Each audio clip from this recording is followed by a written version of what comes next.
Alors, aujourd'hui, on va voir ensemble un petit résumé sur les différentes façons qu'on avait vues de protéger et déprotéger un carbonyle. Donc, je vais d'abord commencer par dessiner un carbonyle quelconque, donc une cétone, tout simplement.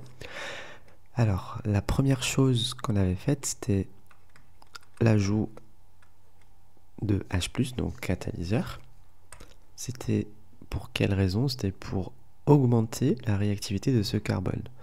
Ok, du carbonyle.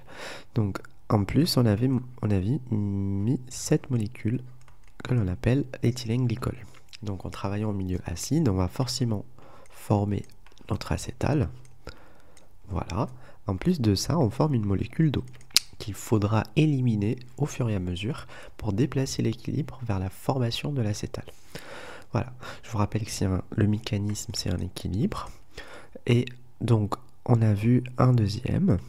C'était toujours avec la même molécule, plutôt un petit peu différent, mais toujours avec deux équivalents de méthanol, donc toujours l'alcool, et toujours en milieu acide.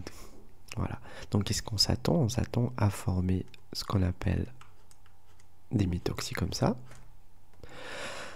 Et bien sûr, quand on forme l'acétal, on va toujours former une molécule d'eau qu'il faudra éliminer. Faut pas oublier ça.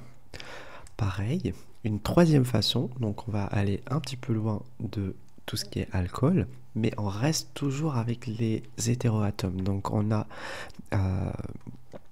du soufre comme ça. On va utiliser le soufre maintenant, l'atome de soufre. Donc voilà, c'est ça. Toujours au milieu acide pour l'activation du carbonyle. Et qu'est-ce qu'on va former? Là, on va former la même chose. Voilà, c'est ça ce qu'on va former. Toujours plus de l'eau, H2O, donc qui va être éliminé, qui devra être éliminé. Voilà, là on a vu les trois différentes façons de protéger un carbonyle. Les trois différentes façons de déprotéger ce carbonyle, on doit aussi les connaître. Parce qu'en fait, alors, je sais pas pourquoi le rouge ne marche pas. Bon, c'est pas grave. Alors, on va commencer par ça.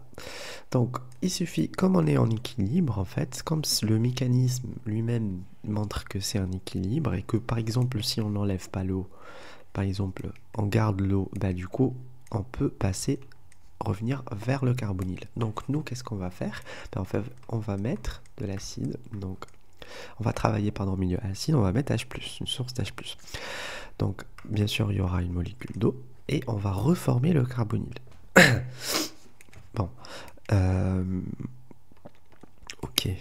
Ici, pareil. Donc, c'est la même chose. C'est le même alcool. Donc, on va travailler juste en milieu acide. Il suffit juste de mettre H+. Et en point de vue de mécanistique, en fait, il y aura une molécule d'eau qui viendra attaquer ici. Ok? Donc, voilà. Donc, c'est pour ça que je mets une molécule d'eau, en fait, sur la flèche, mais il suffit juste de mettre H+, ok? Parce qu'il y en a dans le milieu. Ok, une toute dernière, c'est la déprotection de celle-là. Celle-là, en fait, c'est une réaction que l'on appelle chimiosélective. Une réaction chimiosélective, c'est que, en fait, si par exemple, dans une molécule, j'ai un acétal, et dans une autre, j'ai celui-là, avec l'atome de soufre, ok? Thioacétal. Ça, c'est le thioacétal et celui-là, c'est l'acétal. Normalement, on peut le dire avec un oxygène. Ok, ce thioacétal, en fait, si moi, par exemple, je veux pas déprotéger ça, je veux le garder comme ça. Je veux le garder sous forme d'acétal. Mais je veux casser ça, je veux déprotéger et revenir au carbonyle. Donc, ici, je dois utiliser un acide de Lewis. Donc ça, c'est le passage, c'est-à-dire pour faire une déprotection et obtenir ça. Donc celui-là, je l'ai cassé, je l'ai rendu carbonyle, mais celui-là, il est resté le même. Si j'utilise H+, ben en fait, qu'est-ce qu'on va faire? Ben on va enlever celui-là. Celui-là, il devient un carbonyle de nouveau. Vous voyez là? C'est ce qu'on a dit là. En fait, c'est le passage d'un acétal à un carbonyle. Donc, il suffit juste de mettre H+.